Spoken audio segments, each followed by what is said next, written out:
सबके जीवन में भी जो कुछ अच्छाई है, जो कुछ पुण्याई है, जो कुछ भी उपलब्धियां हैं, वो अपने कारण नहीं है, अपनी नहीं है, वो सब उन महापुरुषों के कारण ही है। अगर वो महापुरुष ना होते तो पता नहीं हम कहाँ होते, आप कहाँ होते। तो सत्य के कंटक में मार्ग में आपको गुरु के सिवाय और कोई मार्गदर्शन नहीं दे सकता। हरि ने जन्म दियो जगमाई, हरि ने जन्म दिया है, मुक्ति नहीं दी, भोग रोग दिए, भोग दिए, भोग के पीछे रोग दिए। बहिर्मुख निगरे लोग कुछ भी कहें, साधक को अपने सद्गुरु से क्या मिलता है वह तो साधक ही जानता है।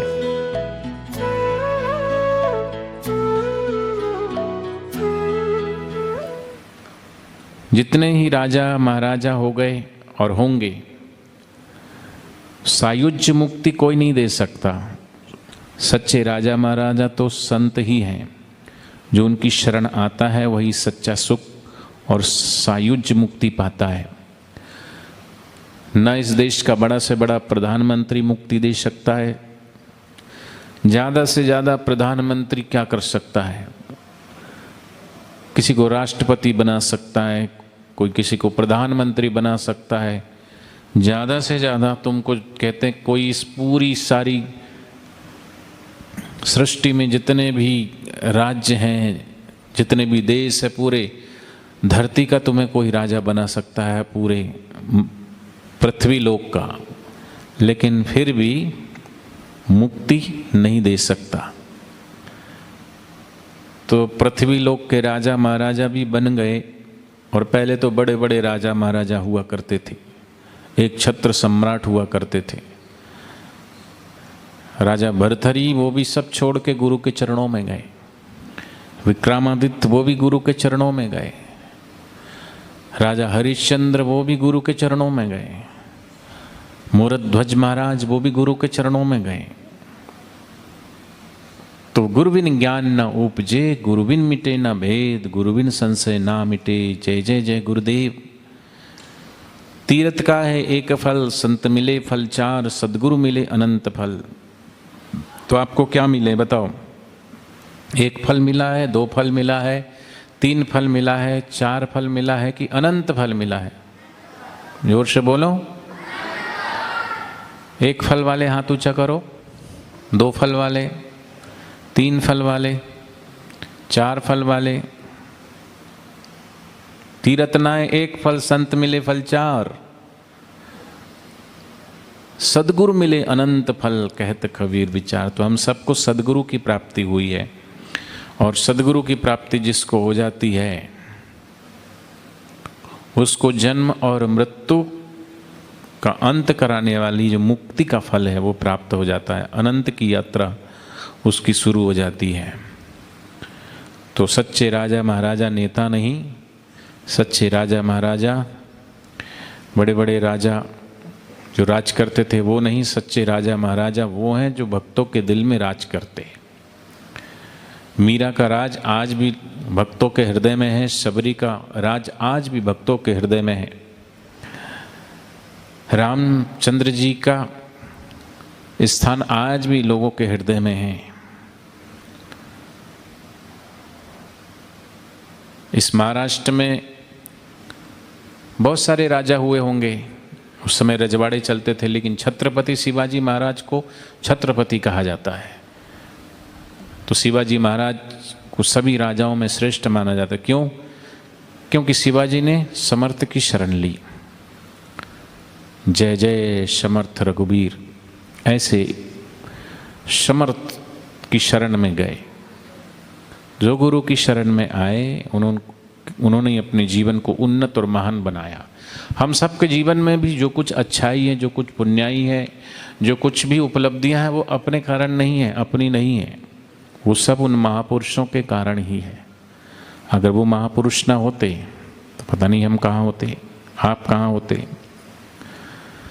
तो सत्य के कंटक में मार्ग में आपको गुरु के सिवाय और कोई मार्गदर्शन नहीं दे सकता। और सबसे बड़ा कंटकमय मार्ग है जन्म और मृत्यु का, बार बार जन्मो और बार बार मरो। तो इस जन्म और मरण की मुक्ति तो भगवान भी नहीं दे सकते। अगर भगवान को देना ही होता तो फिर जन्म क्यों देते?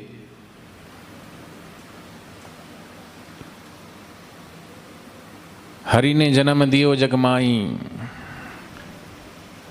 हरि ने जन्म दिया है, मुक्ति नहीं दी। भोग रोग दिए, भोग दिए और भोग के पीछे रोग दिए, शोक दिया, मोह दिया। लेकिन गुरु ने भोग और रोग से छुड़ाकर हमारा नाता परमात्मा के योग से जोड़ा। तो सद्गुरु ही है जो हमें इस जन्म और मृत्यु के चक्कर से पार लेके जा सकते हैं। मनुष्य चाहे कितना भी जप तप करे, यम नियम ध्यान धारणा प्रत्याहार वो करे, परंतु जब तक सद्गुरु की कृपा दृष्टि नहीं मिलती तब तक सब व्यर्थ है। ऐसा स्वामी रामतीर्थ कहा करते थे। ज्ञानी हो गए, 33 वर्ष की उम्र में ही ज्ञानी रामतीर्थ ने समाधि ले ली गंगा जी में। ऐसे स्वामी रामतीर्थ जब अमेरिका गए और अमेरिका से आ रहे थे, उनको कितने कितने सर्टिफिकेट मिले थे, सब फेंक दिया समुद्र में। क्योंकि सबसे बड़ा से बड़ा सर्टिफिकेट क्या है? हैं? सबसे बड़े में बड़ा सर्टिफिकेट डिग्री क्या है? परम पिता ने पुत्र को देखा, सूरज ने घट जल में पेखा, घटक तोड़ जल जल में मिलाया, जल प्रकाश आकाश में छाया, निज स्वरूप का ज्ञान दृढ़ाया, और 2.5 दिवस ब्रह्मानंद छाया। तुमको थोड़े से ज़्यादा नंबर आ जाते हैं तो तुमको ब्रह्मानंद छाएगा क्या? क्या आएगा? खुश हो जाओगे थोड़ा।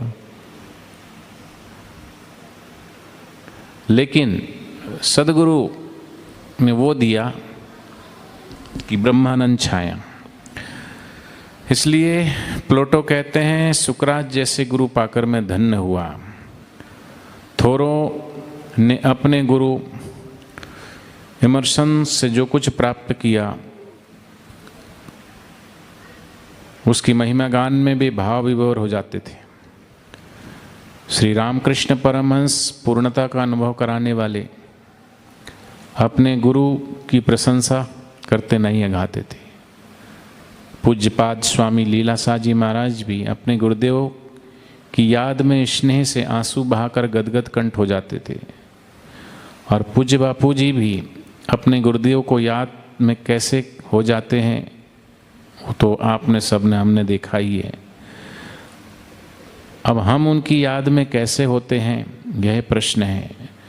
बहिर्मुख निगरे लोग कुछ भी कहें, साधक को अपने सद्गुरु से क्या मिलता है वह तो साधक ही जानता है, निगुरा बेचारा नहीं जानता। अरे क्या मिलता है? अरे क्या मिलता है? बोले जिनकी आंखों से नूर मिलता है, जिनके दर्शन करके सुरूर मिलता है, आ जाता है सच्चे दिल से मेरे बापू के दरबार, उसे इस दरबार से कुछ ना कुछ जरूर मिलता है, जरूर मिलता है। मिलता है कि नहीं मिलता? बोलो, आपको भी मिला है कि नहीं? बोलो।